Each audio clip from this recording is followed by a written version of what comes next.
ओम वक्रतुंड महाकाय सूर्यकोटिसमप्रभ निर्विघ्नं कुरु मे देव सर्वकार्येषु सर्वदा। ओम श्री महागणपतये नमः। ओम श्री गुरुभ्यो नमः। हरिः ओम। सदाशिवसमारम्भां शंकराचार्य मध्यमाम् अस्मदाचार्य पर्यन्तां वन्दे गुरुपरम्पराम्। अस्मद्गुरुभ्यो नमः। श्रुतिस्मृतिपुराणानाम् आलयं करुणालयं नमामि भगवत्पादं शङ्करं लोकशङ्करं शङ्करं शङ्कराचार्यं केशवं बादरायणं सूत्रभाष्यकृतौ वन्दे भगवन्तौ पुनः पुनः। ईश्वरो गुरुरात्मेति मूर्तिभेदविभागिने व्योमवद्व्याप्तदेहाय दक्षिणामूर्तये नमः। ओम श्री मेधा दक्षिणामूर्ति स्वामिने नमः। ओम सहना भवतु सहनौ भुनक्तु सह वीर्यं करवावहै तेजस्विनावधीतमस्तु मा विद्विषावहै। ओम शांति शांति शांति। हरिः ओम। श्री गुरुभ्यो नमः। हरिः ओम। ओम पार्थाय प्रतिबोधितां भगवता नारायणेन स्वयं व्यासेन ग्रथितां पुराणमुनिना मध्ये महाभारतम् अद्वैतामृतवर्षिणीं भगवतीम् अष्टादशाध्यायिनीम् अम्ब त्वामनुसन्धदामि भगवद्गीते भवद्वेषिणीम्।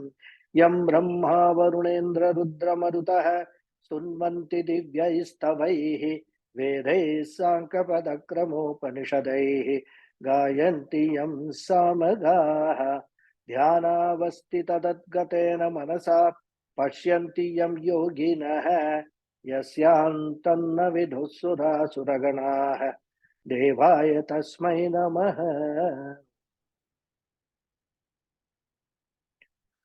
Namaste once again everyone. Namaste. Namaste.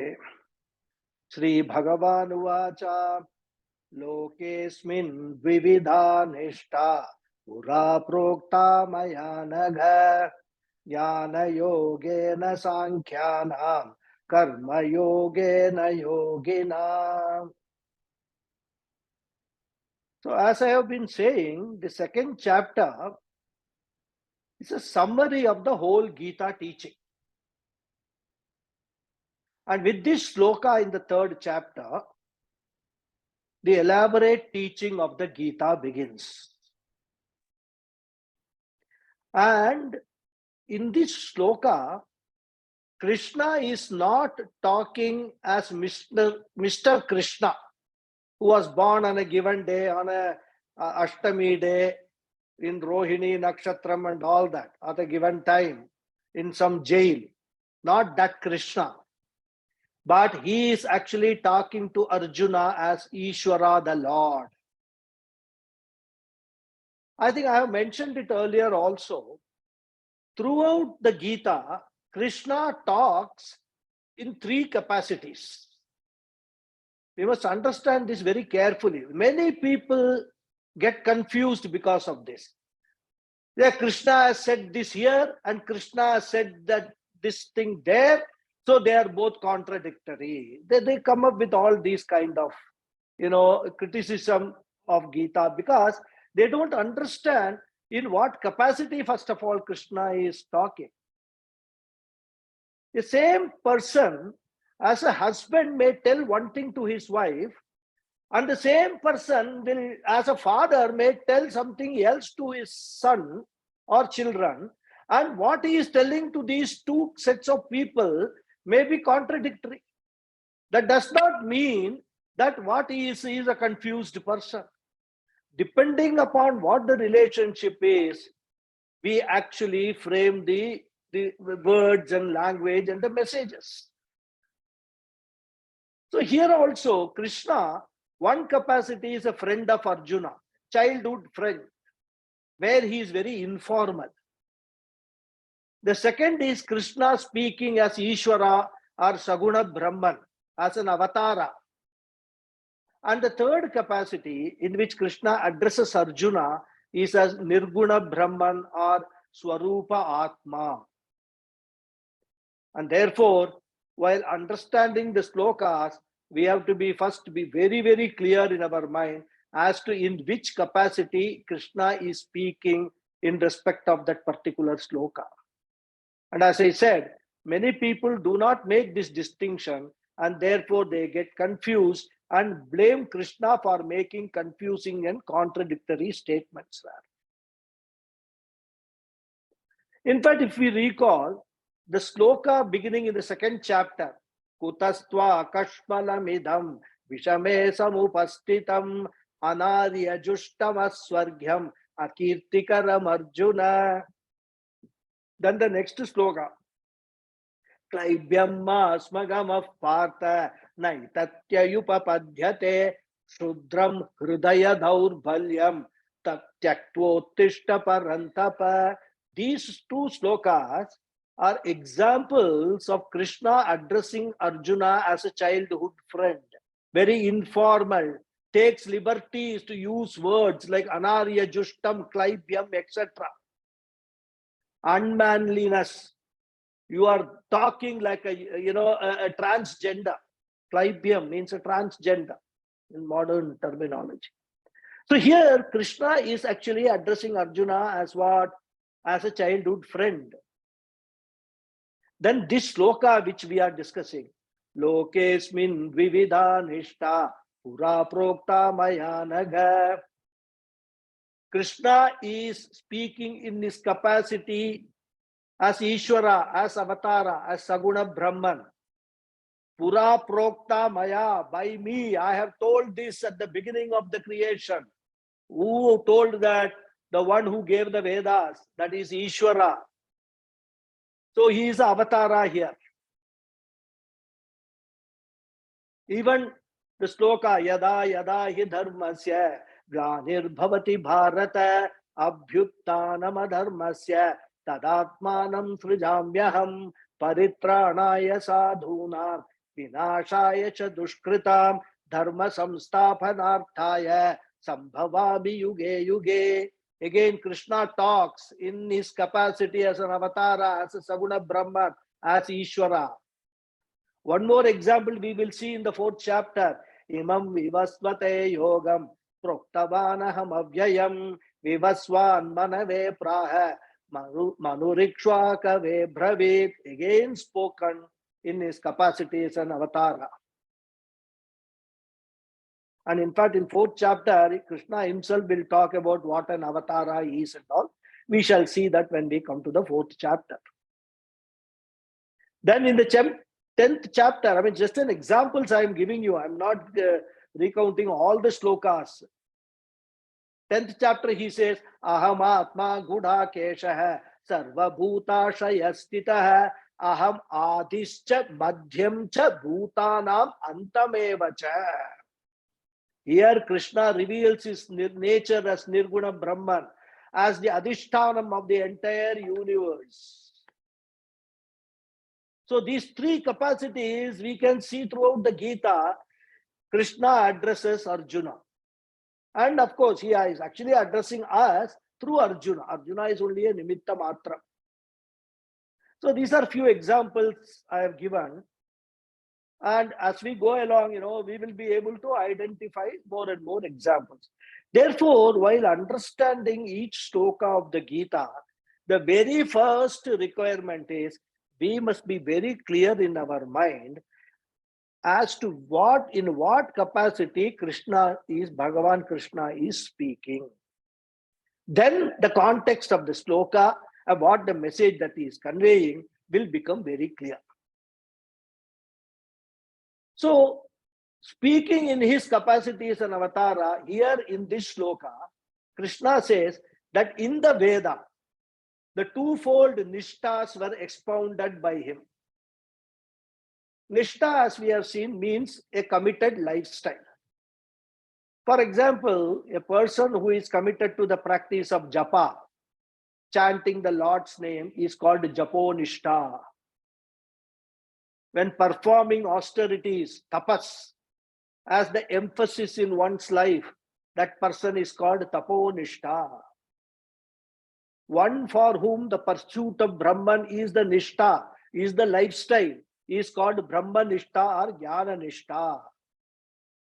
Jnananishta, one whose commitment is to knowledge. So this is the two nishtas Krishna talks about. And Krishna further says that one of the nishtas or lifestyles that he revealed to the world in the beginning of the creation is for the Sankhyas. And we have seen the meaning of Sankhyas as sannyasis. Here, in this context, the meaning of Sankhyas is sannyasis. And that nishta is in the form of a jnana yoga, meaning a lifestyle committed to knowledge. So, knowledge is the means for the jnana yogi who is a sannyasi, because he has no other karma to do other than pursuit of knowledge in order to gain moksha.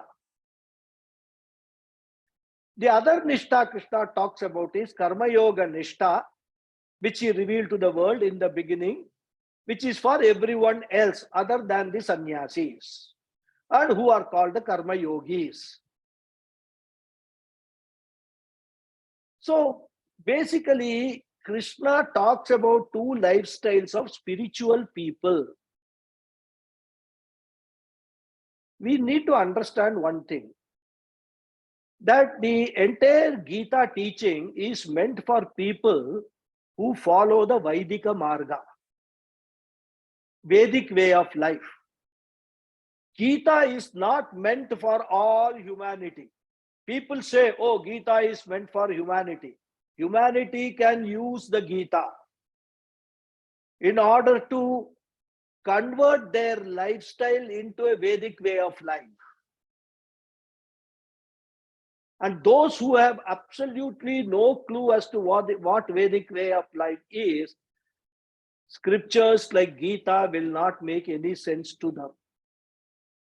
In fact, by the very hearing of the name Bhagavad Gita, they will run away. Now we are talking about Vaidika Marga. What is a Vaidika Marga is beautifully explained by Swami Paramarthananda ji in his recent Anugraha Bhashanam on the occasion of Shivaratri.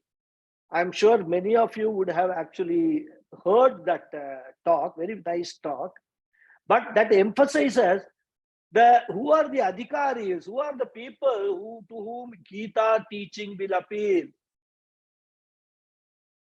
And he says, in Vaidika Marga, we have got three types of values.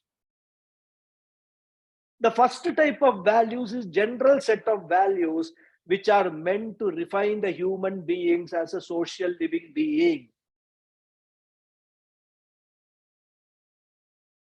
And by following these set of values, general values, the society will have peace, harmony, and prosperity.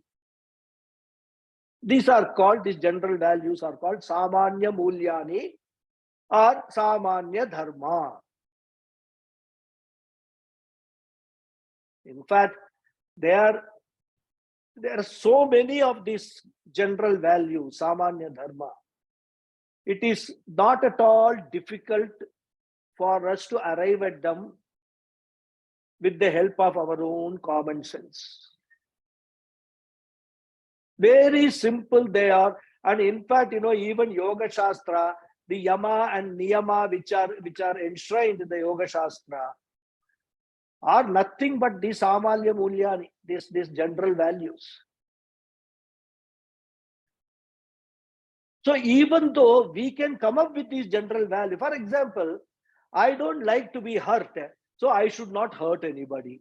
Ahimsa. Very simple.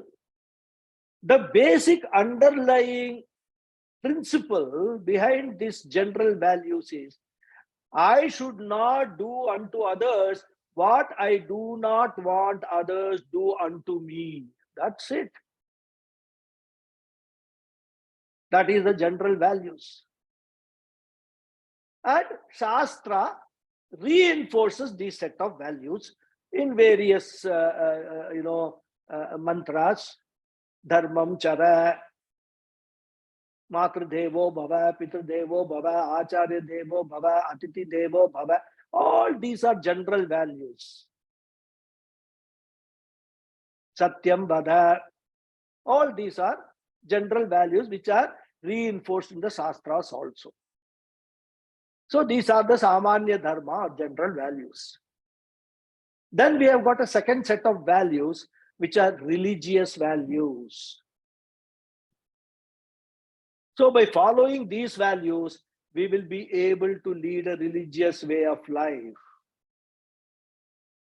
What is religious way of life? Performing the Nitya Naimittika karmas, which are ordained in the Vedas, diligently, regularly.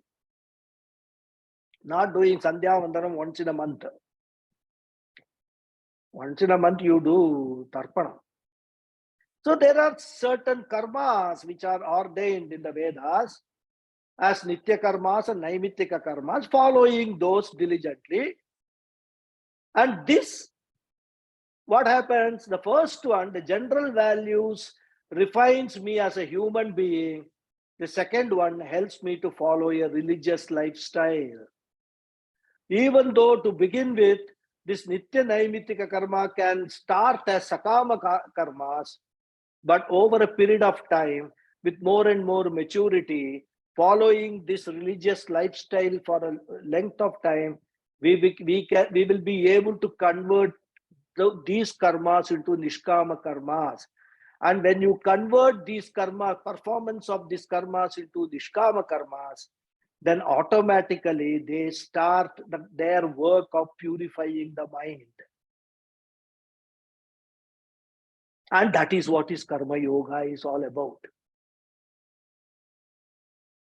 So the second way, religious way of style, leads to Karma Yoga, Chitta Shuddhi. Then we have a third set of values, which are spiritual values. By following these values, I can lead a spiritual way of life. I raised my level of thinking, my level of lifestyle from a mundane, materialistic lifestyle to a very higher level, higher plane, pursuit of my real name, pursuit of knowledge to understand my real nature, and which eventually leads to moksha.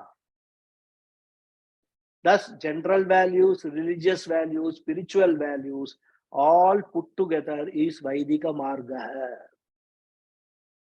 And our scriptures consider all these three values as very important for a human being to discover total fulfillment in life. When you have discovered total fulfillment, there is what? Paramananda only. Eternal happiness only. All our grief, our sorrows, and our grief is because of the sense of limitation, sense of I am not full, sense of emptiness in our life.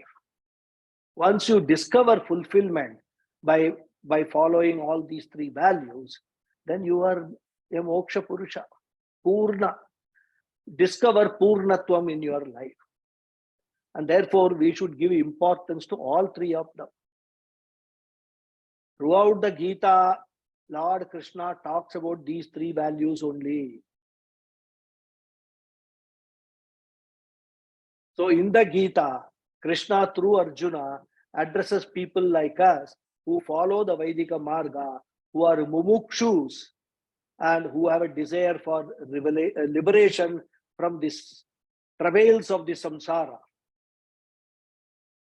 Gita teaching is not meant for people like Charvakas or other Nastikas whose philosophy in life is what? Eat, drink and make merry till death. That is their philosophy. Gita is not meant for them.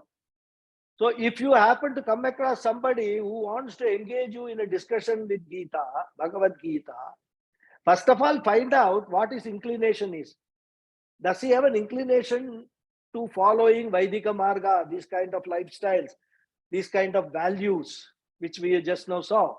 If not, avoid any discussion with such people, because he or she will not understand what you are talking. You will be wasting your time, effort, and probably in the process of trying to convince him or her, you may get frustrated. So this is about what Gita is all about.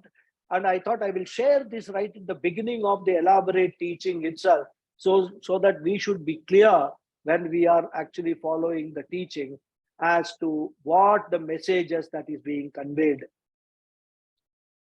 So coming back to this sloka which we are seeing, Krishna talks about two nishtas. Sankhyanam nishta, the lifestyle of a sannyasi. As I was saying, here Sankhya means sannyasi, nivritti marga. Now question will ask, that previous chapter 2 was called Sankhya Yoga. Does it mean we should understand that sannyasi yoga? And here he says Sankhya Nishta, Sankhyanam Nishta. And here we are taking the meaning of sannyasi. So how do we get these meanings, different meanings? This is a question, in fact, somebody asked me also in the last class during the satsanga question answer session. And I thought I will explain to all the students also who were not present. See, for the correct understanding of certain terms in the scriptures, and more so in the Upanishads and Bhagavad Gita, etc., even Karma Kanda also, our only source of knowledge is the bhashyams of Acharyas and the teachers in the Parampara. In respect of the Gita teaching, we follow the bhashyam of Adi Shankara. And for Gita, he has written such a profound and detailed bhashyam. It's really, if we are into the bhashyam study, it's a great experience to read the bhashyam and understand the Gita with the help of bhashyam. Bhashyam study has its own charm and also benefit. And if you know Sanskrit, then you can imagine the happiness, even though it is only experiential happiness, but it is very superlative happiness that you get. Along with Bhashyam study, if you have the time and inclination, study the Tikas, because it is not only the Acharyas have written Bhashyam, many other Acharyas have written commentaries on the commentary, on the Bhashyam, where they feel the Bhashyam lacks certain clarification. They pick up those points and clarify those, elaborate those points. It's such a beautiful journey for those who have got the inclination and the interest and commitment to learn. And in his Bhashyam, Adi Shankara defines the word Sankhya. Samyak khyayate sa vaidiki samyak buddhihi sankhya taya prakashyattvena sambandhi tattvam sankhyam tadvishaya buddhihi sankhya buddhihi sa sankhya buddhihi yesham yaninam uchita bhavati te sankhya hai. Simple Sanskrit only, but it requires some practice with Sanskrit to follow. Those of you who can follow Sanskrit, it will be very clear, how Adi Shankara arrives at the meaning of a sannyasi for the word Sankhya. Sa Sankhya buddhihi yesham yaninam uchita bhavati te Sankhya hai. Means what? Jnanina means here referring to sannyasis.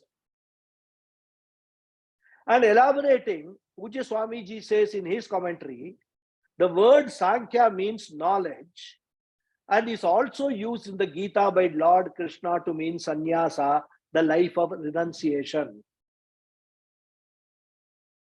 Those who are committed to knowledge are called Sankhyas, and the knowledge that is unfolded so clearly by all the Upanishads, the subject matter referred to as Vedanta, is also called Sankhya. And what is the common topic that Vedanta deals with? Atma is Brahman. So, the word Sankhya means Brahman. And what is unfolded by the Vedas, by Vedanta, is called Sankhya Brahma. Because the knowledge of Brahman is called Sankhya, and those who pursue that knowledge are also called Sankhyas.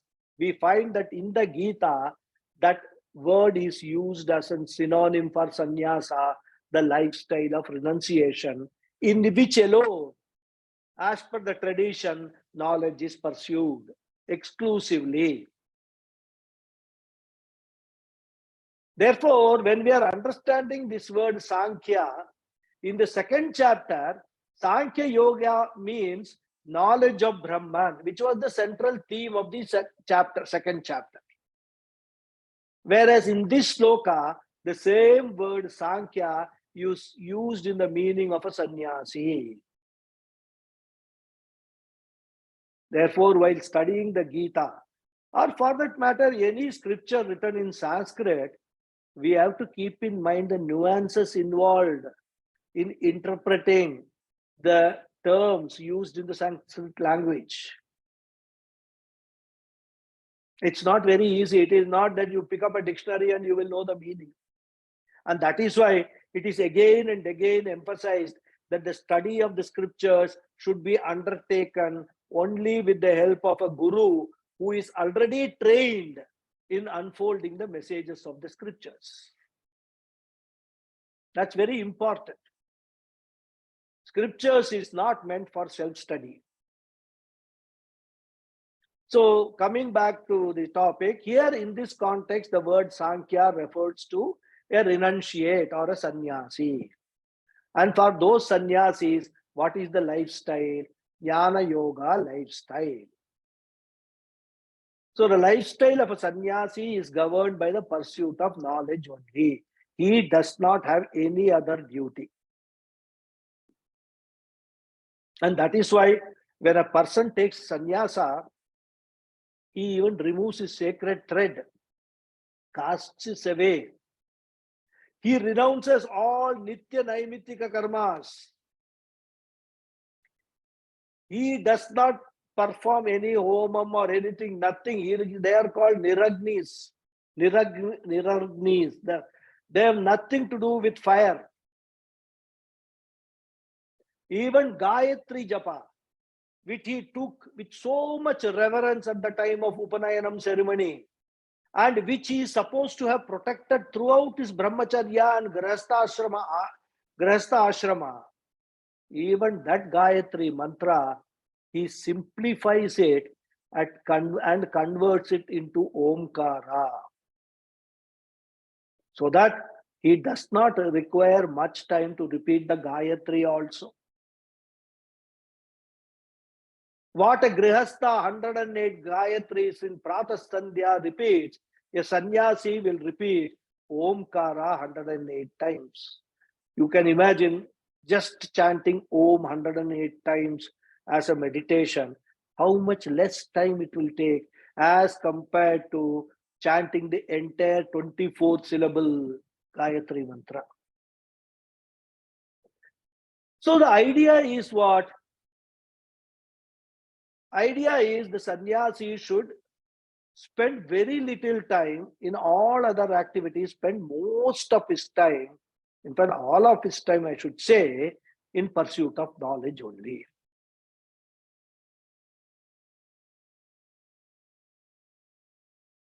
See, Gayatri mantra has got 3 lines. Each line is simplified into one basic letter. Tatsavitur Varenyam is simplified into A. Bhargo Devasya Dhimahi is simplified into U. Dhiyo Yona Prachodayat is simplified into So A plus U plus is Om.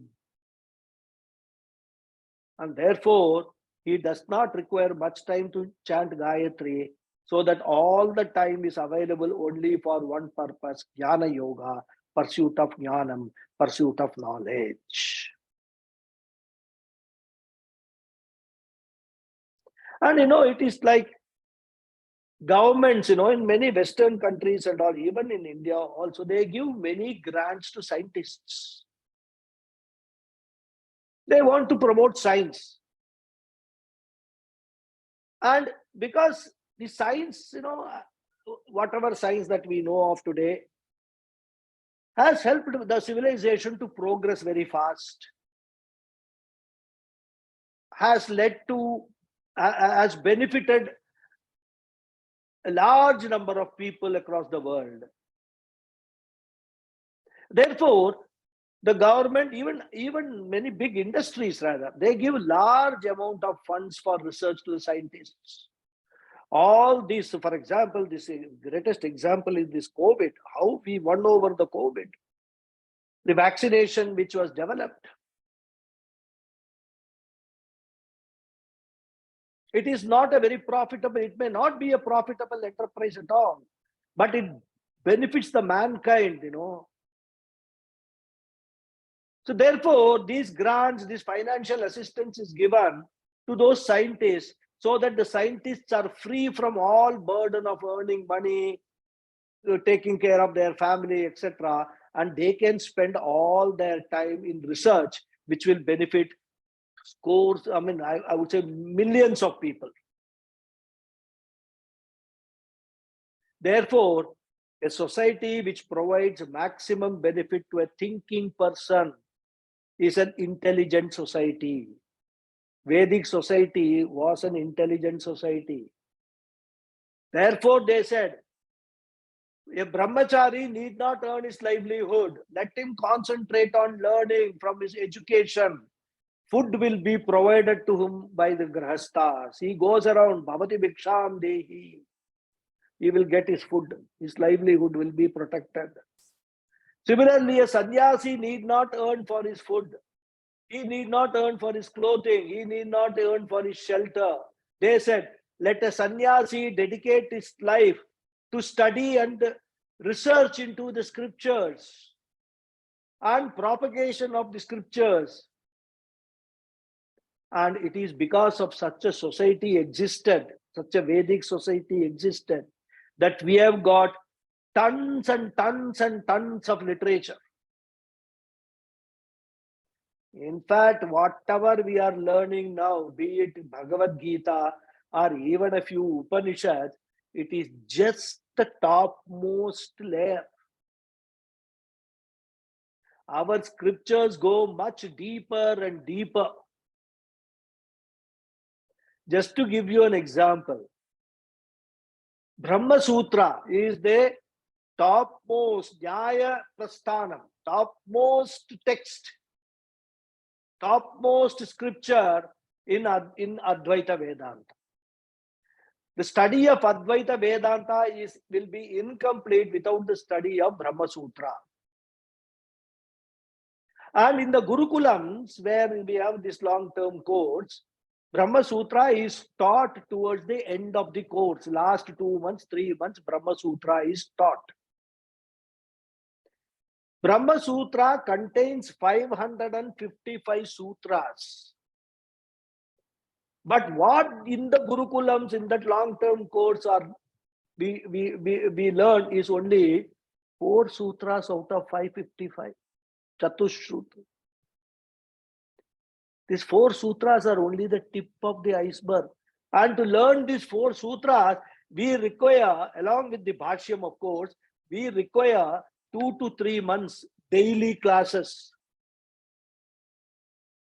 Now, can you imagine how much time it is going to take To study all the 555 sutras of only one text, one scripture, Brahma Sutra. And further, can you imagine how without all this printing press and modern facilities, we have got so much of literature? One lifetime is a very short period to learn what is there. And all this because Veda gave importance to knowledge and provided all the facilities. And all these have been developed by Acharyas, most of whom were sannyasis. And that is why, they left the sannyasis free. Go into it, go read more and more, study more and more, research into them. Come up with new dimensions. Because the scriptures are meant for common man to understand. But common man's intellect is coming down and down and down, the intellectual capacity. So you make things simpler and simpler for them to understand. Therefore, a sannyasi was kept away from the society and all social activities. The society wanted him to use his entire time and resources only for research. And of course, not in any scientific research in the modern sense of the term, but research into one's own true nature.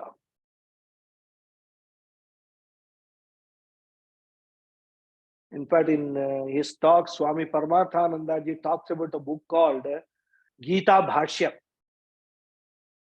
He says that this book is still available, even though one may have to search for it where it is available.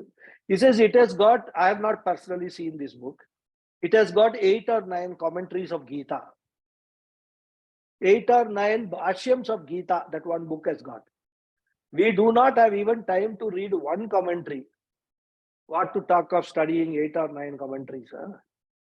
And he says the 9th commentary is the summary or the gist of the first 8 commentaries. Now one wonders, how could they write so much? They could, because Vedic society allowed these people to dwell deep into Tarka, Mimamsa, Vyakarana, all the Vedangas, everything, they went deep into that. Every word we pick up is analyzed from all angles. And all aspects were studied from all possible dimensions, rather. And therefore, Krishna says, Sankhyanam, for those sannyasis, a lifestyle is designed which is governed by Jnana Yoga, commitment to knowledge. But all people cannot be sannyasis, like all people cannot be scientists, isn't it? There are others in the society who will shudder at the very thought of becoming a sannyasi and devote entire lifetime to Vedic studies, even though they may be following the Vaidika Marga to a large extent. Krishna calls them yogina. These are people who are extroverts, who want to be in the society, who want to engage in some action or other always. In fact, they are people who dread free time. Because once they have a free time, they don't know what to do with that free time. When they don't find anything to do, they either sit before television or join some club, go to some movies, etc. While away their precious time in this human birth, which they have got as a very rare opportunity. In fact, the other day when I overheard a conversation between two ladies. Very amusing. So one lady asked the other lady, do you watch all these Tamil serials and Hindi serials and all, which come in this television, soap operas? She said a very interesting answer. He says, I see all of them not to follow the story or anything, but to see the different kinds of saris and dresses and all. Those ladies and heroines and all wear, they are very nice, very attractive. And I try my best to go and find such dresses for myself. That is the purpose, her purpose of seeing the serials. I was very amused that what could be, no, I mean, we think that people who are watching the serials are only watching for following the story and all. Need not be true. Everybody has got their own way to keep themselves occupied with the spare time that they have. So, for a mind which is not committed to knowledge, time will hang if no activity is there. They don't know how to kill time. That's what they say, we have to kill time. The word kill time itself is a very clean indication that you don't know what to do with that, so you just want to kill it. As they say, idle mind is devil's workshop. Now we will know the cause for all devilish activities in this world. People have got so much time that they get into all kind of activities. But then there are others who are religious, who try their best to live a life as close to the Vedic lifestyle as possible, who believe in the Shastras, who believe in performing the Vaidika karmas, whose life is driven predominantly in the performance of the karmas. They are very regular in performing Nitya Naimitika karmas and all that. And over a period of time, they have developed the Karma Yoga attitude also. Ishwara Arpana Bhava and Ishwara Prasada Bhava. Krishna calls them Yoginam. And the lifestyle followed by those active people is Karma Yoga. So he says, I have prescribed a lifestyle governed by Karma Yoga, governed by the Panchamaha Yajnas. We will talk about Panchamaha Yajnas later also. I don't want to elaborate it now. We'll get another opportunity to talk about. Panchamaha Yajnas is one of the most important karma one has to perform every day.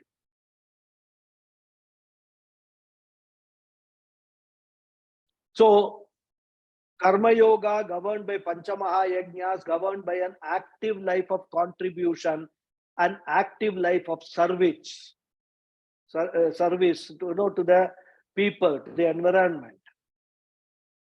So Krishna says, Karma Yogena Yoginam. So both lifestyles are there.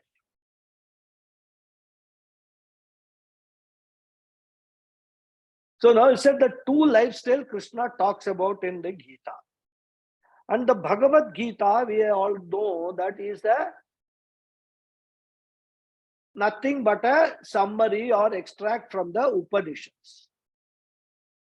So obviously these two lifestyles which Bhagavan Krishna says, I have Maya Prokta Pura, I have told in the beginning of the creation, our curiosity will be, where has this been said in the Vedas?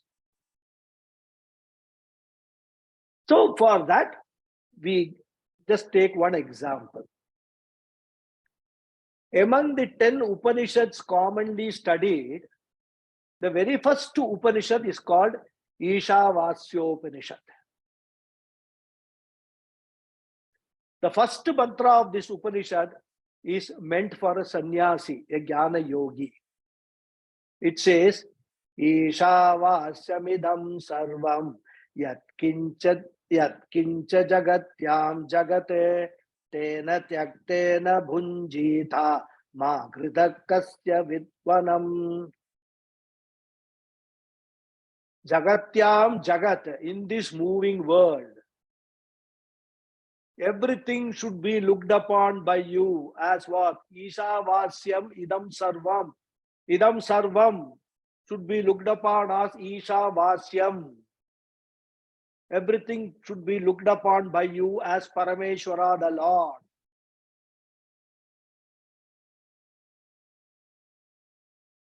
The Lord being everything,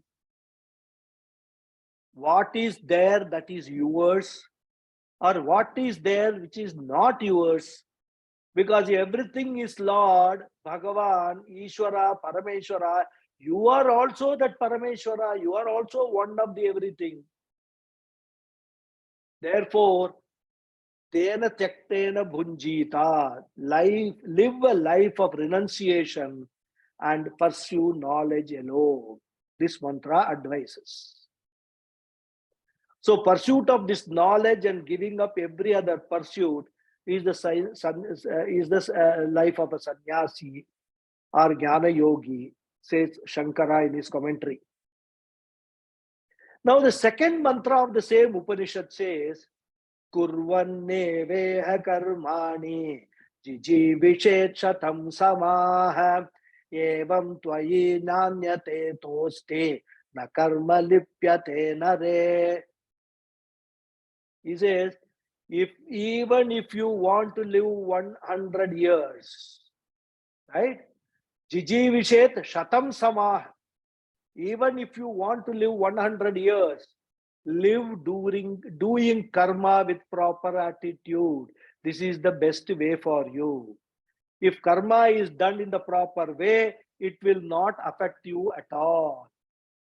Karma lipyate nare. Right? If it is done in a proper way, the punya papa will not get accumulated in your account. That is karma yoga. So here we see in the very first Upanishad, Ishavasya Upanishad, the very first two mantras, they are what? They are revealing the twofold Nishta being unfolded. Sannyasa, where pursuit of knowledge alone is allowed, and Karma Yoga, pursuit of knowledge along with whatever karma is to be done. So throughout Shastra, these two Nishtas are always discussed in the same way. And that is exactly what Krishna brings in this sloka. Now in the next sloka, Krishna dispels some misunderstandings that people have, and perhaps Arjuna also has about moksha, liberation, etc. Krishna begins teaching Arjuna the real meaning of what actionlessness is, with reference to gaining moksha. Na karmana manarambham naishkarvyam purushošnute na cha sanyasana deva siddhim samadhigacchate. Anvaya of this sloka is Purushaha anarambhat karmanam naishkarmyam na ashnute cha sanyasanat eva siddhim na samadhigacchati. The Anvaya.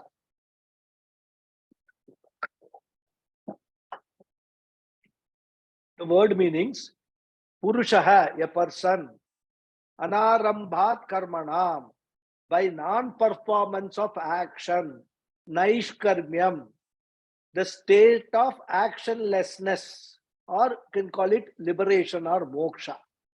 Na ashnute, does not attain. Cha, and sanyasanat eva, merely by renunciation also, siddhim, liberation, na samadhi gacchati, he does not attain. So Arjuna had a issue. Either I do karma or sannyasa, right? So here he says, Krishna says, a person does not gain the state of actionlessness by non-performance of activities, nor does the person attain liberation, or here it's meant as success, siddhim, out of mere renunciation or sannyasa. Krishna makes it very clear, Arjuna, don't have any confusion about this, if this or that kind of a thing. By not performing your action, your swadharma, your swakarma, you are not going to get moksha. At the same time, by running away from action and trying to take sannyasa also does not guarantee you any moksha at all.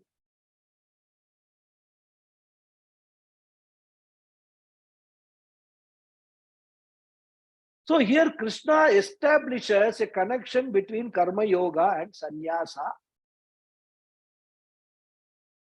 I mean, between a Karma Yogi and Karma Yoga and Jnana Yoga and Sannyasa. For a Jnana Yogi, the pursuit of knowledge alone is yoga, for which he must have freedom from the hold of raga dveshas. The whole theme of Bhagavad Gita, when we are talking of Karma Yoga, leading to Jnana Yoga, when we are talking of Chitta Shuddhi, the focus of Bhagavan Krishna is, if you want to attain Chitta Shuddhi, focus on your Raga Dveshas. That is very, very quantifiable approach. What is the quality and quantity of your Raga Dveshas? Raga Dveshas have been described by Gita itself as the source of all our problems. Therefore, before one becomes a sannyasi, one's raga dveshas must be taken care of. And as I said, we have seen that Karma Yoga leads to Chitta Shuddhi. How is the Chitta Shuddhi achieved? By neutralizing the raga dveshas. Because raga dveshas are the seeds from which impurities such as kama, krodha, lobha, moha, mada, matsarya, they sprout.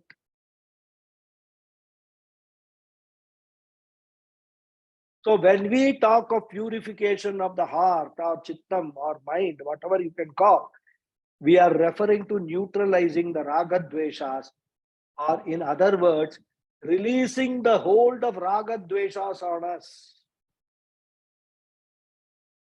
Now question is, if you become a sannyasi without karma yoga, how are you going to neutralize raga dveshas? Because one may have ragas, desires for certain things, and for a sannyasi, it is impossible to fulfill them. Dveshas are those situations could be there that one wants to avoid. And for a sannyasi, if he doesn't go through the karma yoga, there is no possibility of those dveshas being neutralized. Therefore, the neutralization of the raga dvesha,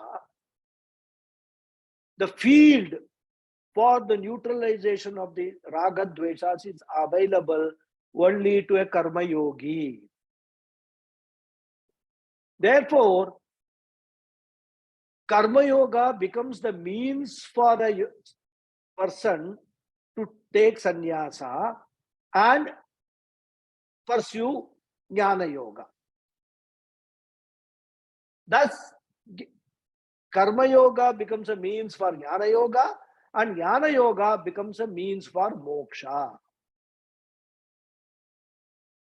So therefore here Krishna makes it very clear that whatever lifestyle that you choose, you have to necessarily go through two sadhanas. One is a purificatory sadhana which requires activity, which requires karma with a karma yoga attitude, and another is the sadhana of study. Swadhyaya pravachane. Swadhyaya, study, repeating, researching into, deliberating upon whatever you have studied. Unfortunately, this Swadhyaya is becoming obsolete now.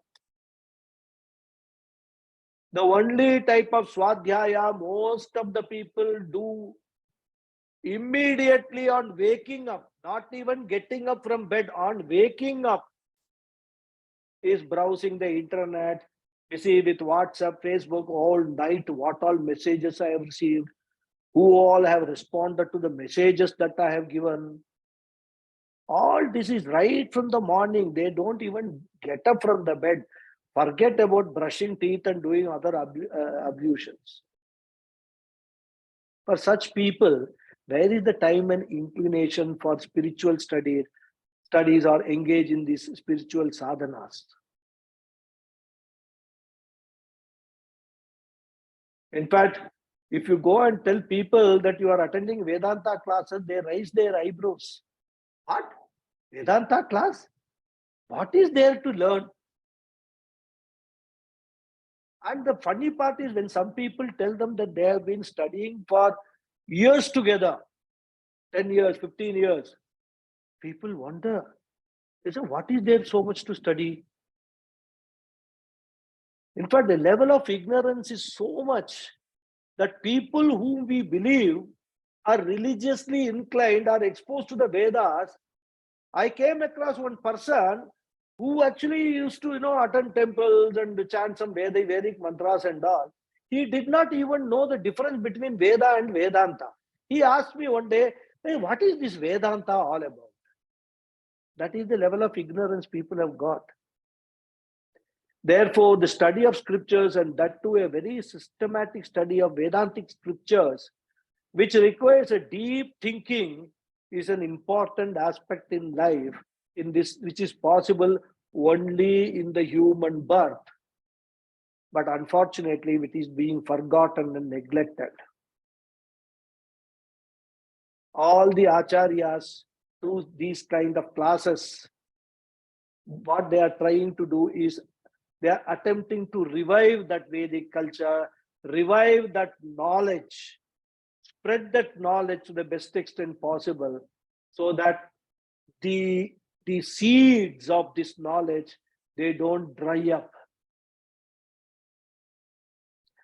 And once a person gets interested in this and dives deep into the subject of self-knowledge, it becomes a defining movement in their life. They discover the length and depth of the study.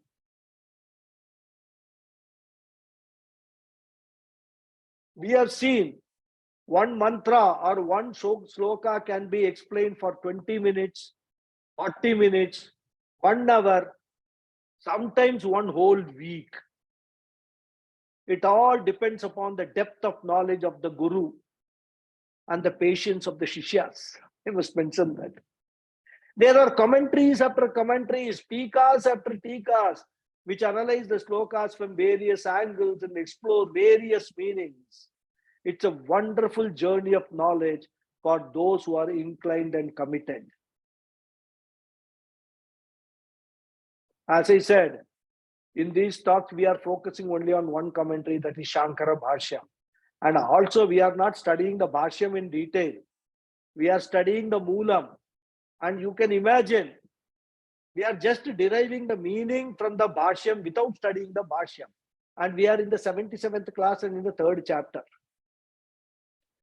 In fact, some of the Bhashyam for slokas like Sarva Dharman Parityaja, which we'll all see later, Kshetragyam Chapi Mam Vidhi, Karmanya Karmani Pashyet.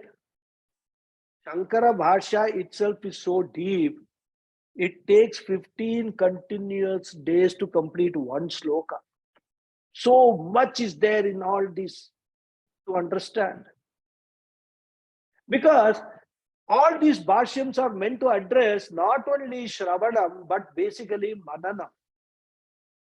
Shravanam you learn from the original text, from the Moolam. You from a teacher, you learn Shravanam, you memorize the mantras. Then, understanding the mantras, bhashyams help us as mananam, because all angles are analyzed in the bhashyam. Different viewpoints are brought up and then dealt with in the bhashyams. Further commentaries, the tikas and the tippanis, which are all follow, they all do the same thing. So when you take one mantra or one sloka and you want to understand that completely, you have to go through all these texts. Takes a long time. You can study the entire life and you have exhausted less than 1,000 of our scriptures. There is so much in our shastras which are all equally important. So here, Krishna wants to emphasize the importance of karma. Later, he will emphasize the importance of jnanam also. Therefore, he says, Arjuna, you should not avoid karma or action. And for that, Krishna gives 3 reasons. We will see the reasons in the next class. Okay, I will stop. Om Purnamadav Purnamidam Purnat Purnamudachyate Purnasya Purnamadhaya Purnameva Vasishyate. Om Shanti Shanti Shanti. Harihi Om Shri Gurubhyo Namaha. Harihi Om. Thank you all very much. Thank you, Guruji. Thank you. Thank you, Guruji. Namaskaram, Guruji. Namaskaram. Hari Om.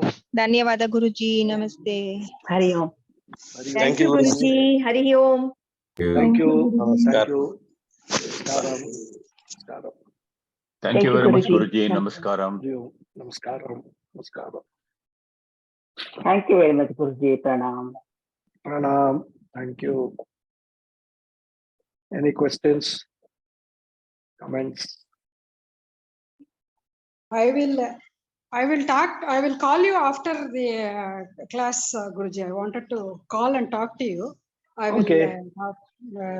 Actually, my husband also wanted to speak to you. I will call you after that. Okay. No problem. Okay. Hari Om. No problem.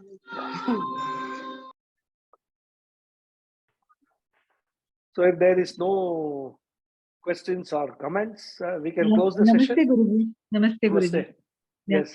Yeah, you Dhanyawad, somewhere, Guruji. Yeah. Yes, Anjali. somewhere you mention the Krishna talks about 2 lifestyles. I just missed that point. No, this is for this sloka only, no? The sloka Yeah. which we are seeing, sloka number 3 of the 3rd chapter. What is the sloka? You tell me. What sloka we are studying? No, Lokesmin dvivida nishta pura prokta maya naga jnana yogena sankhyanam karma yogena yoginam. These are the true lifestyles Krishna is talking. This sloka. Okay. okay. That only I missed. That Yeah. point. Okay, thank you. Yeah. Okay. Hari Om.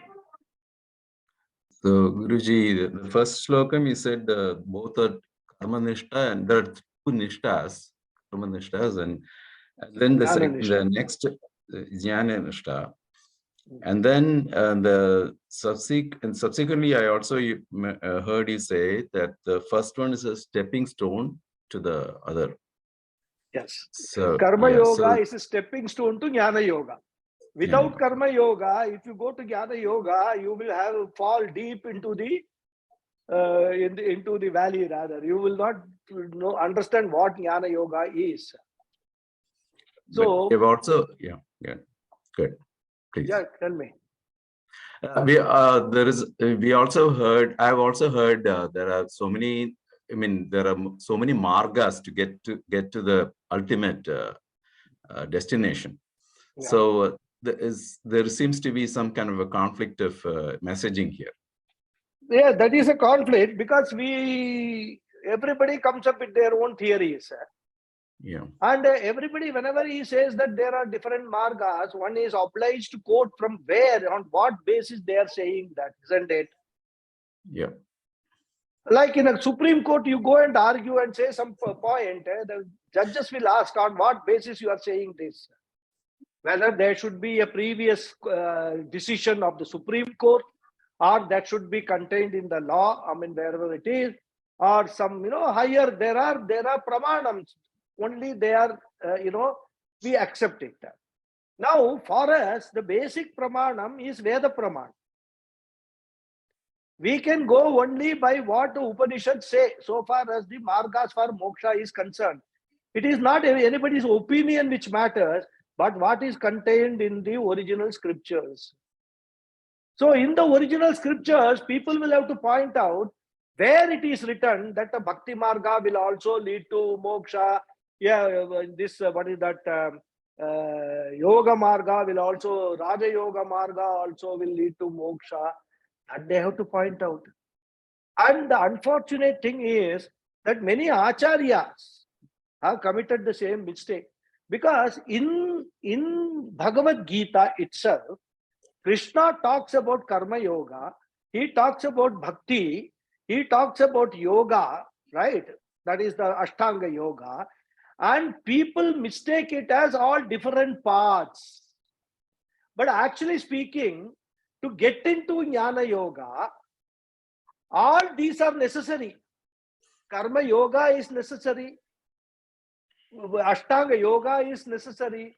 Bhakti is necessary. All these are necessary prerequisites for getting into Jnana yoga, which people have not appreciated. They think that these are all separate paths. That is where they have committed a mistake.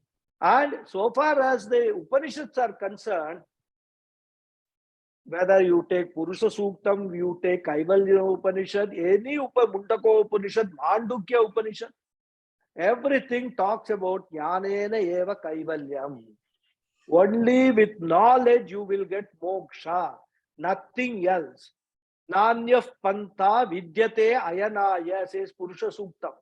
There is no other marga, na anya panta, anya panta. Panta means a road, path. Na anya panta vidyate. There is no other mark other than jnanam. So, Suktam after Suktam, Vedic mantra after Vedic mantras are emphasizing on only one thing. Only through jnanam you can get moksha. Because moksha is not a destination to be achieved. That is what people actually misunderstand also. There is no travel involved in moksha. Moksha is through knowledge, understanding that I am already a moksha purusha. That is what is the difference. So, what is moksha? Moksha is nothing but removal of our ignorance that I am not a moksha purusha, that I am a limited entity, that I am a bound entity. This is the ignorance which we have got. Removal of that ignorance, automatically you are a free, liberated entity. Moksha. You will understand you are liberated. It is just like the sun is always there, but it is covered by a cloud. When the cloud is removed, you see the sunshine, right? Till such time, we will think there is no sun. So similarly, what all the Upanishads, all these sadhanas and all that which are prescribed, they attempt only one thing, removal of ignorance. And Veda says, once your ignorance that you are a limited entity, you are a samsari, you have got all these grievances, and you are caught by the crocodile of the samsara, pulls and pressures, everything, attachments, and all the grief and sorrow arising out of these attachments, everything, he says, all caused by your ignorance of your true nature. When you learn what your true nature is, assimilate that learning and abide in that learning, you are a moksha purusha, which is your true nature. You are already moksha. Unfortunately, you don't know that. That is the approach of the Vedas. So there is nothing to be attained. We are already attained.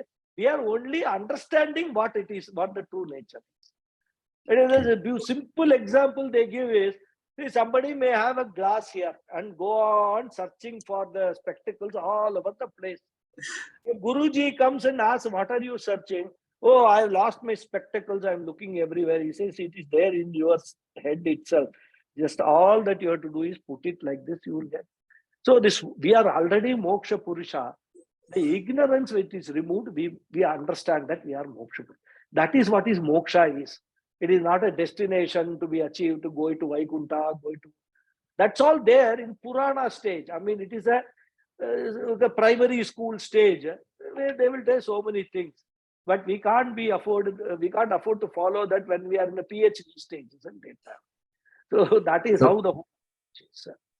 So what is the motivation behind saying that, there are several margas, you can take anything that you want, like that? There is no motivation, there is misunderstanding. That's all. I mean, is it because, like, I was wondering whether, when you say moksha is you are already that Purusha who, you have to discover, you just enlighten, reach that point, like mentally.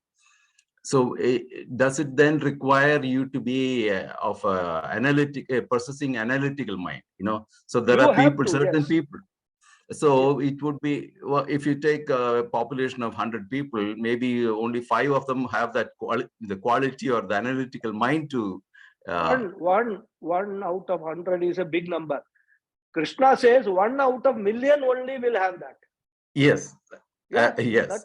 yeah. And you tell and teach them only those people who want to listen to this. Exactly. Is also mentioned in the same shloka. Exactly. Right? Yeah, exactly. You cannot. In fact, Krishna says in one shloka, we will see in the 4th chapter, do not try to impose this teaching on people who have no understanding of this. If people have certain beliefs, let them continue with whatever they believe. You do not try to change their attitude, change their belief or something like that. If they are getting attracted to this teaching, they will automatically come. And you will get attracted to this teaching purely by your Purva Janma Punya only.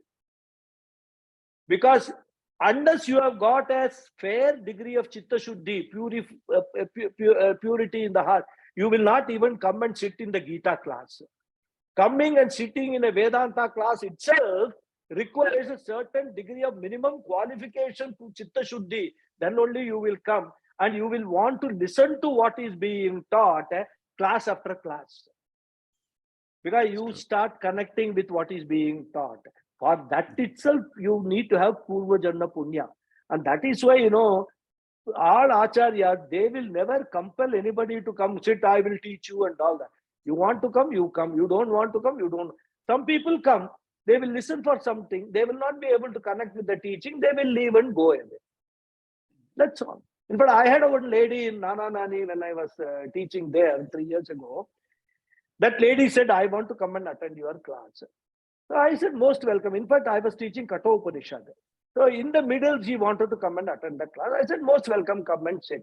She came and she was sitting for about half an hour, 35 minutes. Then she stood up and went away. So I said, maybe she is not interested, whatever it is. Then she has gone and told people, Arey, I went to this Ganapathy's class. He's talking about some Atma and all that. It's all very scary. No, I got afraid from Atma, Bhudam, Pishacha and all he is talking. I never used the word Bhudam, Pishacha. I only said Atma. But she interpreted as some Bhutu, Pishacha and all that. Because that is what they understand as Atma is. You are talking about Yama Bhagavan. Yeah, Yaman. You were talking about Yaman in that class. Then yeah, in the Kathopanishad, I talk about all this. She gets scared. Now, what to talk of such people? So it's okay, fine. I mean, you at least had a taste of what it is. So what I'm saying is there are such people. They come few classes, they will leave and go away. Acharya is very happy because at least the other who are staying back, even if it is 2 students, 5 students, they are committed to learning this. So that is why many classes, Swami Paramathananda's Gita classes went to 700 classes or something like that. That people, 700 classes, weekly classes, you can imagine 700 weeks, how many years they would have studied this Gita? 614 years. 14 years.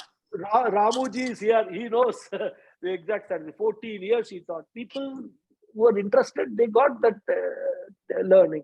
That is the thing. So that is how it is. This different margas and all, so many people talk. But that is because of misunderstanding. And I should also say that it is a way to sort of appeal to all classes of people. And so that at least you bring them inside, like the footfall kind of a thing, Yeah. So they showcase, in the showcase, all beautiful dresses will be put. So that all the people will see the showcase and enter that. Once you enter, then whatever they want to sell, they will sell it to you. So that also could be a possibility if some acharyas take that route. But from our point of view, from Swami Pujya Swamiji's teaching point of view, we should not get into that at all. We are very confident. We know for sure that moksha means what and how to attain that state of moksha, right? That is removal of ignorance. we should follow that and we should teach that only. That is how we follow. Yeah. So maybe somewhat unrelated to this topic, I would like to know what is the purpose of performing homams? Pouring ghee into the fire and all that, all those kind of what is it? Rituals. So in the pursuit of knowledge, jnanam, what is the relevance of those type of kriyas? That is, see, as I told you, the Veda Purva Bhaga starts with these rituals that you have to propitiate the gods through these homas and all that, right? Now, what is this? When you come to the Jnana Yoga, then you look back at what I have done. Then you try to understand what is Ishvara first. When we saw God, Ishvara or a Devata or a God and all that, from a Vedantic point of view, we try to understand what that entity we are talking about. And the first thing that we come to understand from a Vedantic point of view is there is no entity called Ishvara, or there is no entity Bhagawad and all that, right? That's all very well for telling children that this is Bhagavan, Rama, Krishna and all. But what we are now talking about is the cosmic powers. The cosmic powers which are there in the cosmos, which are the law and order of cosmos. Law and order of cosmos is what we call Ishvara. We just give it a common name. Now there are, if you start actually tabulating the powers which are there, it is never ending. I mean, gravity is one big power which we can realize, right? Then there is a magnetic power. Then there are other powers which, so there is a fire power is there, heat is there. It's all there in the cosmos. Each of those powers in our scriptures are referred to as a devatas. And each of those powers affect us as entities. So in an organization, if we want our bosses to be favorable to us, what is the first thing that we will be doing? We will do all those things which will please the bosses, which will keep them happy, so that their blessings are with us always. Same approach we take in the starting of this performance of homas and things like that. We just want to please all the cosmic powers, so that for our sustenance, for our living, for our benefit, for our welfare, their blessings are available to us. Because without the support of the cosmic powers, we can't survive even for a single moment. Every type of cosmic, we can't even imagine what type of powers are acting on us at this point in time, right? Because if you know, we are surrounded by all sorts of bacteria and viruses, and second, moment after moment, we are breathing in and breathing out all these viruses and all, and each one of them have got the potential to end our life at any point in time. Now, the system which has been given to us by Bhagavan is such that even as we breathe, all those bacteria and things like that are neutralized, or they are removed, they are clean, and we get only clean air inside. That itself is a power, filtration power of this removal of bacteria. And when our immunity becomes low, they attack us. So sustaining our immunity is a power, right? So like that, if we go on thinking about it, we are in this cosmos. So our purpose of doing all these things is for my protection. These powers are there, right? So you start with homa, puja, archana, giving all this, the naivedya, prasada and all that. After some stage, you realize that why should I ask all these things for myself? Let me ask for this protection of everybody. Sarve jana sukhino bhavantu. Let that be my aim. Not I only, my family. Mamo partha samasta durdakshe dwara. Then you start saying all this for this artham, that artham, for my family's, fulfillment and all that, you keep on praying, you leave that sankalpa, then you have a sankalpa, let everybody be happy, let the powers protect everybody, let me also be one of the everybody, but all my now prayers are offered for what? For the purpose of the world. Vasudhaiva Kutumbakam, which Modi ji keeps on repeating every time. That time, the whole karma which you have been performing, all this homa, you still perform the same homa, but that time you are not performing for the benefit of you alone, but you are performing for the benefit of the entire mankind. That converts the karma into karma yoga at that time. And then Krishna will talk about karma yoga later in this chapter only. Offer that to Bhagavan. I am offering, whatever I am offering, Bhagavan, I am offering unto you. And whatever you give in that in return, I will take that as prasada. I am coming here as with nishkama, without any desire for any personal benefit. My only prayer is let everybody be happy, let everybody be with niramaya. Sarve bhavantu sukhinah, sarve santu niramaya, sarve bhadrani pashyantu, ma kaschid dukkha bhag bhave. So that is my prayer. So that prayer converts a karma into karma yoga. That's why we say kaya navacha mansendriyarva buddhyatmanavat prakritesvavat karomi adyat sakalam parasme narayanayani samarpayami. Whatever I am doing, I am giving unto you. Now with this, whatever I have offered, make everybody happy, make everybody diseaseless. Let everybody be auspicious. Bhadrani pashyantu. Let me see everybody prosper. So that converts the whole thing into a karma yoga. Once you have reached that stage, that is your jnana yoga doors start opening up. You have attained a serious degree of chitta shuddhi, because then you are not confining yourself to your own benefit, my family's benefit and all.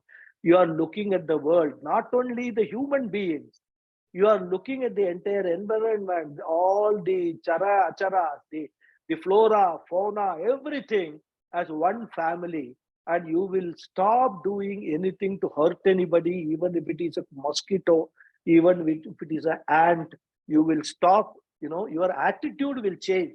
After all, that is also a living being which has got an equal right to live its life, just like I have got an equal right to live my life. What right I have got to take the life of another person or another being or anything? So that whole change of attitude makes it karma yoga attitude. And that karma yoga attitude is what paves the way for jnana yoga, understanding what my real nature is, what is the real nature of this world, understanding the relationship between jiva, jagat and Ishvara. What are these things? Ultimately, you come to the conclusion that there is no difference. Jiva, Jagat, Ishvara all are one and the same thing.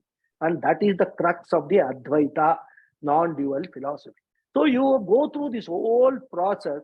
Once you have got that entire knowledge, abide in that knowledge, that is the, your liberation. You will not be affected by anything in this life, good, bad, ugly. You will just remain equanimity of mind, peace of mind, sthira prajna, as we saw in the second chapter. You will become a sthira prajna or a jnani. Then that is the state of moksha. All ignorance removed. Ignorance about this world, ignorance about Ishvara, ignorance about the jiva, everything will be removed at that stage. So this is the whole process. So the process begins with this, doing this homa and all kind of a thing. Well, unless you do that, you will not even come to the stage of karma yoga. So that is the whole syllabus which Vedas prescribe, rather. Right from brahmacharya, you are supposed to do all the samita dhanam and those karmas and all that. Then grihastha, there are so many homas prescribed for grihastha. Then from grihastha, get an opportunity to convert the karma into karma yoga.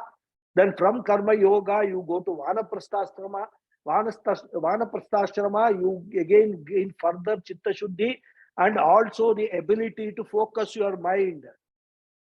Concentrate, chitta naischalyam, you gain in vanaprastha, which will actually pave the way for gaining knowledge, so that you will be able to concentrate your mind only on knowledge and not driven away by a cricket match happening, being telecast, or some serial happening, or oh, today evening I have got to go for one nice cinema, somebody has booked a ticket.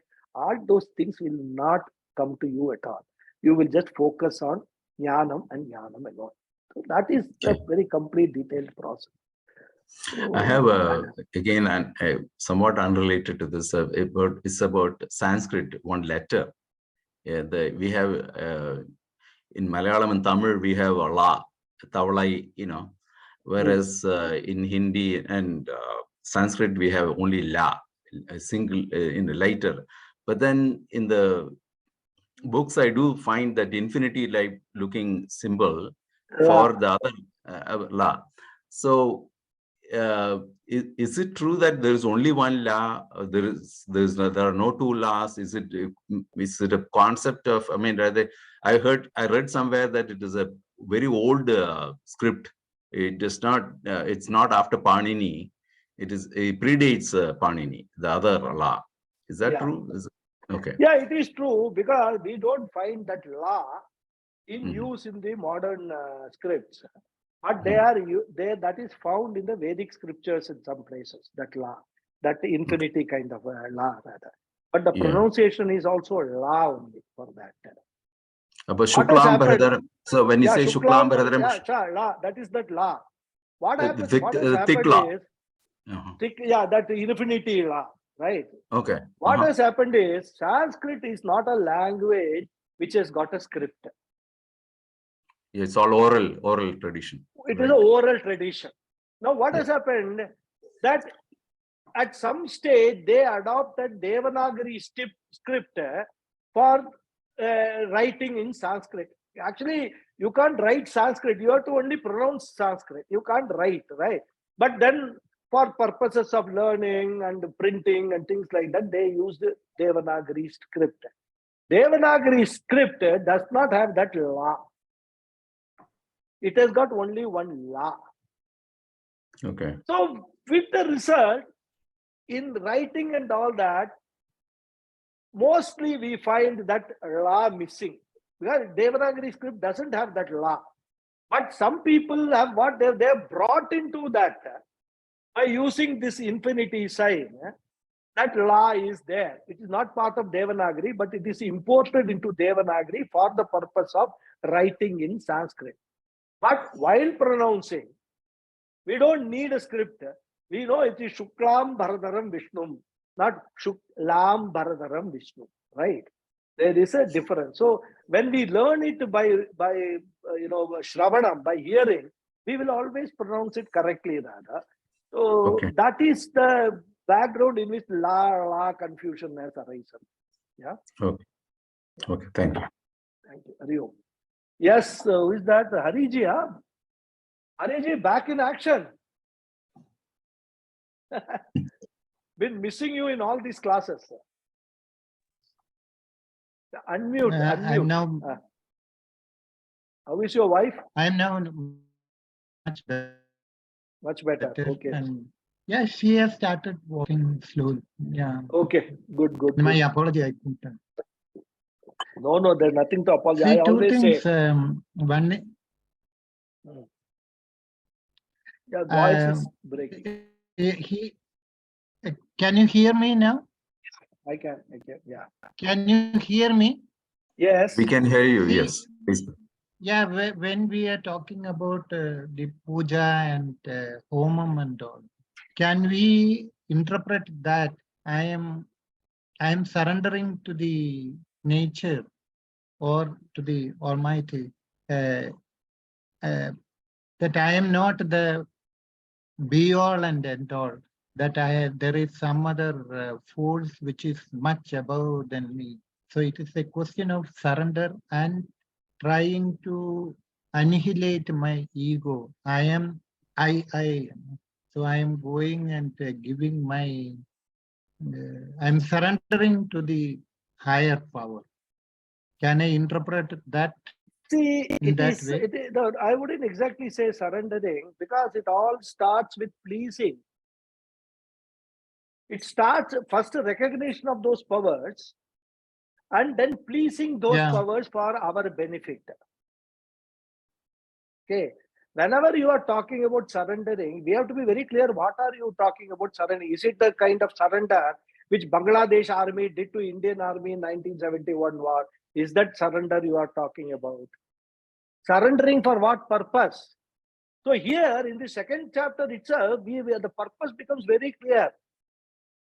When Arjuna says, Shadimam Tuam Prapannam, you surrender for the purpose of learning something. You surrender to a guru. Yeah. Why? To learn something from the guru, right? I- So here you It is- can say, you can extend this meaning to say, okay, I am surrendering in the sense that I am actually propitiating these devatas so that they do, all shubha to me, or all auspicious, they bestow all auspiciousness on me. You can take it that way.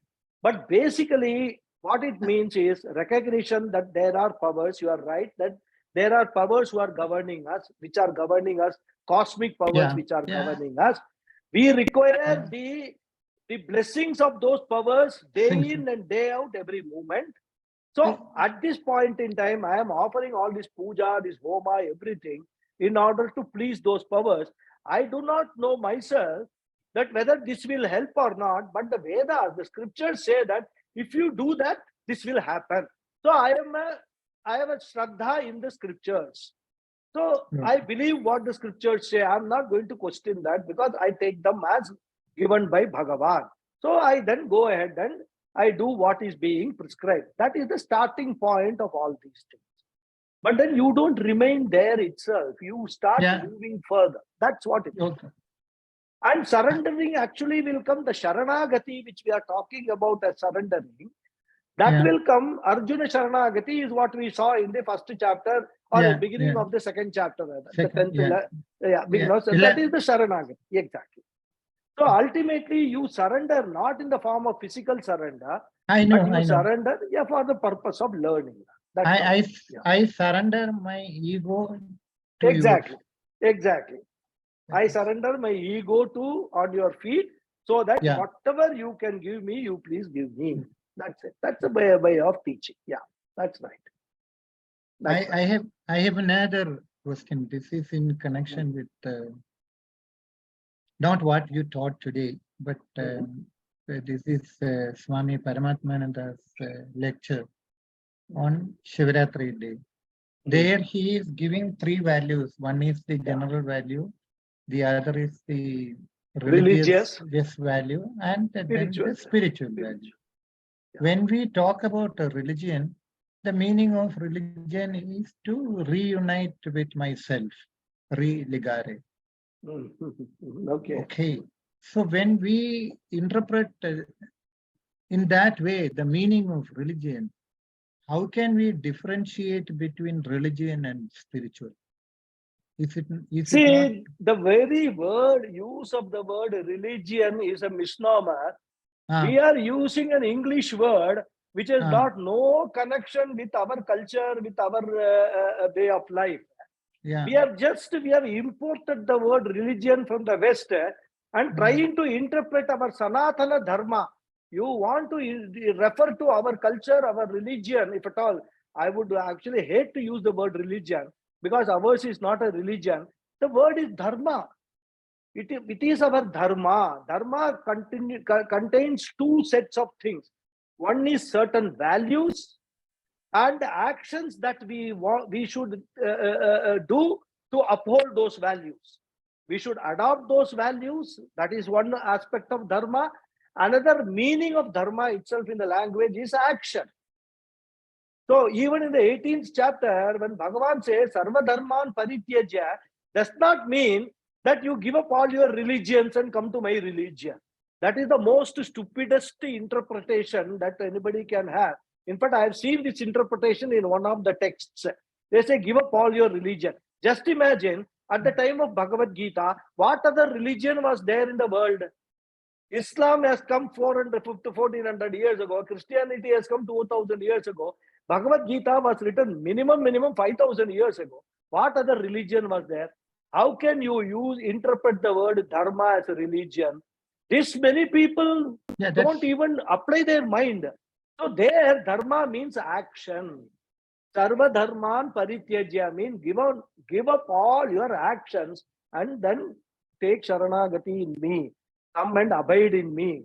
And when I come to that shloka, I will explain that me means what? In which capacity Krishna is talking, whether it's the capacity as his friend, capacity as Ishvara, or capacity as Atma. We will see that when we come to that shloka.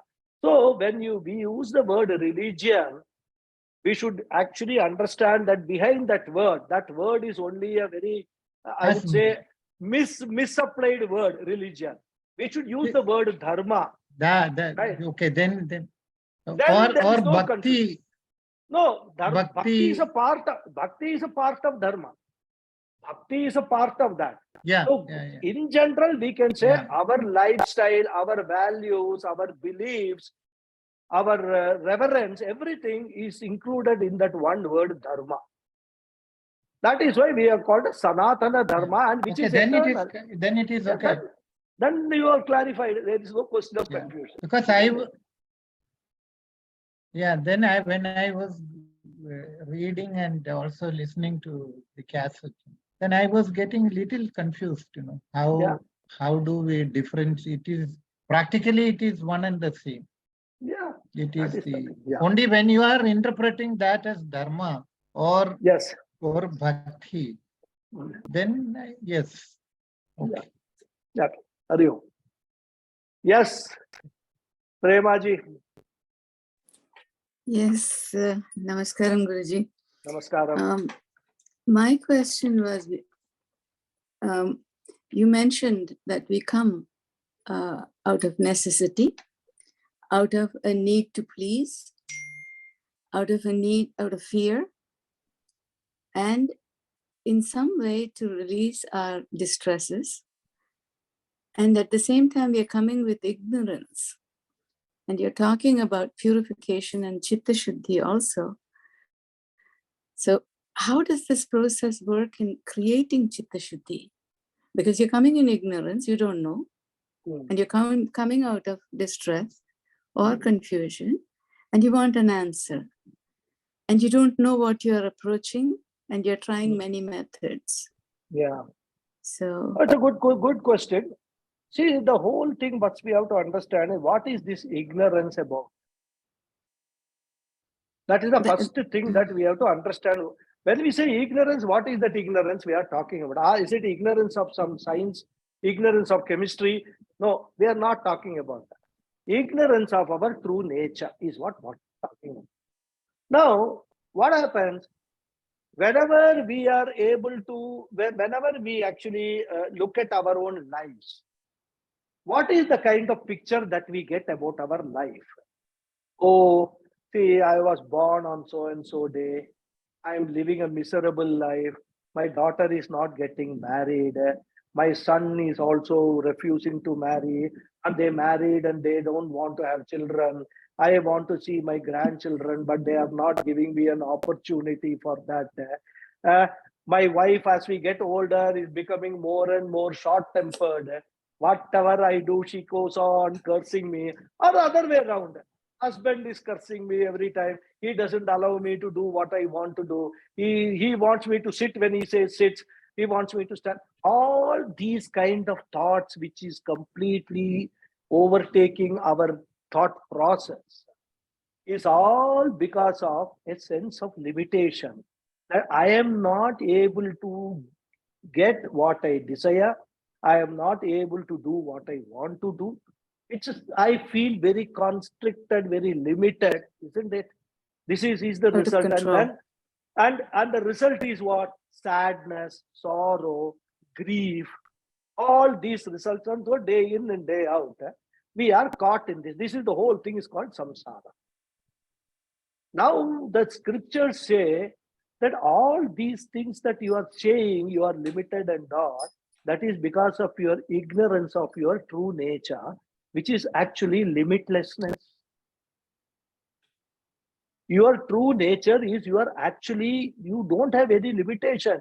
You are Atma, the Brahman, which is limitless. You are of the nature of Satchidananda, Sat Chittan Ananda, nature of pure existence, pure consciousness, and limitlessness. So when you take yourself as a limited entity, you have all these griefs and sorrows and things like that and all. When you are actually understand yourself as a limitless entity, all these griefs and everything will go away. How do we know that? It's a very simple thing which we all have, experience in our life. Now, take an example. You go to the market and you are seeing a beautiful dress which is there in the showcase. And you want to get that dress for yourself. And you see the price of that dress is some, say, 20,000 rupees. I'm just giving you an example, right? Now you don't have 20,000 rupees. You go away, crestfallen. Oh my God, I feel I don't have 20,000 rupees. If I had 20,000 rupees, I would have been able to buy this dress. It would have made me so happy. So what is giving you the crestfallenness or unhappiness is the sense of limitation, that I am limited by the money that I have got. I don't have more money to buy this dress. Now you go to your house and your husband says, day after tomorrow is your birthday. Here is 25,000 rupees gift. I want to give you cash gift. Immediately you rush to the shop and buy the dress for 20,000 rupees. You feel very happy, right? At least for that moment, you are very happy. Oh, this dress I liked, I got it. What has made you that happiness? Did the dress make you happiness, or your sense of feeling limitless for a moment make you that, give you that happiness? In fact, dress is one example. You can apply this example to any number of things that you desire. You will find that in all those cases, when your desire is fulfilled, you feel happiness. Desire fulfillment means what? Removal of the feeling of limitedness. You feel unlimited. At this point in time, I've got more money than what I want. I am unlimited. So what the Shastra says is, you understand that once you understand that you are a limitless entity, you will be always happy. The reason why you are taking yourself as a limited entity, because you are identifying yourself with your body, mind, sense complex, which are limited in nature. They have got a date of birth and date of death. You think you are that body, mind, sense complex. So you think that I am going to die. So you take yourself as limited. That is the ignorance we are talking about. Come out of that ignorance and understand that you are a limitless entity. That this body, mind, sense complex are incidental to your existence. Your existence is permanent. You are existing in this form. Previous Janma, you might have existed in a different form. It's only the form which keeps on changing. But unfortunately, in every Janma, you are identifying with that form and name instead of understanding that you are actually a Jivatma, a limitless entity. So this is the ignorance with which we have got all these problems. And for removal of this ignorance, what can remove ignorance? For example, what can remove darkness? Only light can remove darkness. Ignorance can be removed by knowledge only. Isn't it? You cannot sweep away ignorance. Say, okay, I am not going to be ignorant tomorrow and get up. Your ignorance is going to continue. So you have to gain knowledge to remove the ignorance. So that is why for gaining that knowledge, retaining that knowledge, assimilating that knowledge, and abiding in that knowledge, you require Chitta Shuddhi. You must have the purified heart, purified mind. Your mind should be rid of all unnecessary things. And what are those impurities which are actually sitting in our mind? All the impurities like Raga, Dvesha, which result in Lobha, Moha, Mada, Matsarya, all the jealousy, all these impurities are sitting in our mind. That is why in the Gita, Bhagavan Krishna again and again talks about only, in fact, only in this in this chapter itself, we will talk later that neutralize your raga dveshas. Don't come under the spell of raga dveshas, Arjuna. As long as you are under the spell of your desires and your, I would say, hatreds, or dvesha means non-likingness, you will never be able to make yourself purified, your mind purified. So first neutralize them. So that is what the karma yoga attitude is all about, which is disidentifying yourself from your, what you call sharira abhimana, right? That is disidentifying yourself from the body, mind, sense complex, and then identifying yourself with a higher entity, which is what our real nature is. This is the whole process. It takes a long time to do that, but that is the crux of all these things. Have I answered your question? Yes, so. very well. Thank you. Thank you. Applying the same knowledge, what you just mentioned about the dress in the shop, textile shop, how would that apply to a person who's suffering from, he's looking for food? You don't, is limited by, again, financial resources to obtain that food. So how do you tell him, you are only Atma, you can't. Yeah. You can't, because we will be fools to tell that person. First of all, as they said, our minimum requirements need to be met. In fact, if you understand you are the Atma, you will never have the suffering from the lack of food. That is the other way of looking at it. As long as you are stuck in that thing that, I need food, I need this, I need that, the higher thought will never enter the mind. It is not possible. We should never ever try to go and convince. For example, you can't go to a house where somebody has died and says, oh, no, these are all mithya, and there is nothing, body, mind, and Atma, Brahman. You start talking to them. If they have a gun, they will take and shoot you. You will have a rebirth. You must know where to talk, to whom to talk, what.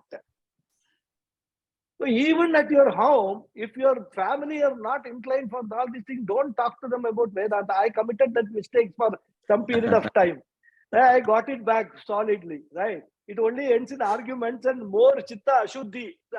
So better keep your mouth shut. Keep whatever you are learning is. Because everybody, as I told just now, 1 in a million only will understand what it is.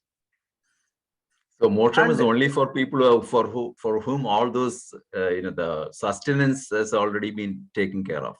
Not necessarily. Not necessarily. Who have actually overcome or who have grown out of that need for sustenance for the purpose of being ever happy. What is moksha? Moksha is what? Simply it's eternal happiness. Always being happy. Every moment of your life, you are happy. You are contented. You are fulfilled. You have no desire. If I get this, I will be happy. That feeling is not there at all. Whatever I have got, I am happy with that. That is the feeling, correct? That is the moksha. So as long as you have got this, if I get food, I will be happy. Or if I get this, I will be happy. Then moksha will elude you always. Because, as I said, moksha is not an object or something. It is your own feeling of happiness. That is self-realization. Self-realization. Exactly. That's a very nice word. It is realizing that I don't need all these things to be happy. I can be happy without any of these things. If I get them, well and good. If I don't get them also, I am not going to be affected at all. That attitude, when you develop, when you get food also, you are okay. If you don't get food, okay, I will drink 2 glasses of water to quench my hunger. After all, nobody is going to die without food. Okay, fine. Tomorrow morning, Bhagawad will give me more food, some other food or something. So that is the attitude change comes. That is how it is. They say they can, they say you can live 42 days without food. Exactly. So when we get trapped into this food business, then we want to, every 3 hours we want to eat, every 5 hours we want to eat. All that is, every 3 hours if you get something to eat and you feel like eating, you eat. There's no, it doesn't stop you from doing that. But if you don't get it, don't get, desperate about it. Oh, I'm not getting food. Don't get Moksha has nothing to do with all these things. That's what it is. Yeah. Okay. Okay. Great. Right. Any more questions? Nothing more is there. So yes, I think your hand is still up, Hariji.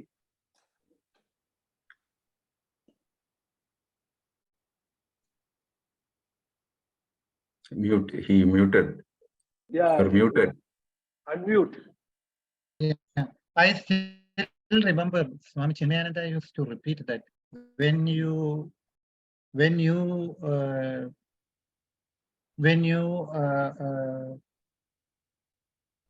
are concentrating at the higher level, the lower will automatically get Fall away. taken care of. You don't have to Yeah. bother about it.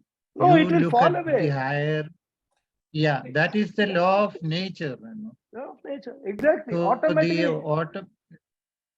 That's right. Absolutely right. Food and everything will be taken care of. No, it is not that I take care of my food. Yeah. I will tell you example. You have seen scientists or researchers and all. Hours together, they will be doing their research without even thought of what food, what drinking water, nothing. They're so engrossed in their work. They want to finish that. There's a self of there's a sense of sort of I want to finish this. Forget food, forget everything, forget rest. 2, 3, 4 days they will be continuously working. There are people we have seen that. We have got a person right in front of us who is prepared to give up everything for his only aim in life is for the betterment of our country. Who doesn't take a single day rest, who doesn't take a single day leave, who keeps on working, throughout the day, and even if he travels abroad. That kind of a commitment, if you have got towards knowledge, towards self-knowledge, then all these things are all minor things rather. Food Will be taken care. Oh, there will be a Bhagavan. You leave everything to Bhagavan. Well, let that be. If I'm distant, I have food, I will get food. Otherwise, it doesn't matter. So that attitude change will come automatically. And as Swami Chinmayananda, as he says, this will automatically follow. Yeah. It's a law of nature. It's a law of nature. And especially, I have experienced this personally. The more you advance into Karma Yoga with that attitude of Karma Yoga, these Raga Dveshas also are automatically being taken care of. You don't need to do any special effort for that. All your desires and your dislikings and things like that for people, for things and all, automatically they go away from your life rather. They stop disturbing you. In fact, you start developing compassion for lot of things around you. In fact, I'm personally experiencing this. I'm telling you that. I'm not just making it up or anything, not trying to dramatize it. Suddenly, I realize that as you go further and further and understand the scriptures, these things automatically fall away. And that, as he says, is the way the whole cosmic order works. And that is what has been captured in our scripture. The secret of the cosmic order working is the secret of how Ishvara works. And that is what is given to us in a manual in our Vedas. If we understand that and relate it to that whole thing of the cosmic order, how the whole thing works, then you have got hold of the secret of how the whole thing works. That is what is all moksha is about, catching hold of that secret, which very difficult, but if you continue to apply your mind, you will get it. He used to lamblast and telling that I know. when that self-made man, there is nobody who is self-made. There thousands of people are working, and the whole nature is exactly. Yeah, nothing called self-made. Anyhow, so that is fine. I think we are almost around 1 hour into the session. It's good. It was good because it's always nice to get doubts clarified. Teaching is what it's all about, and learning is all about. So that's not a problem. But we will continue in the next class, next Saturday. Okay. Yes, Hari Om. Guruji. Thank you all very Hari Om. much. Thank you, Guruji. Hari Om Guruji. Thank Hari you. Om. Hari Om. Thank Thank you. Thank you. Hari Om, Guruji. Thank you. Thank you. Hari Om. Thank you. Thank you.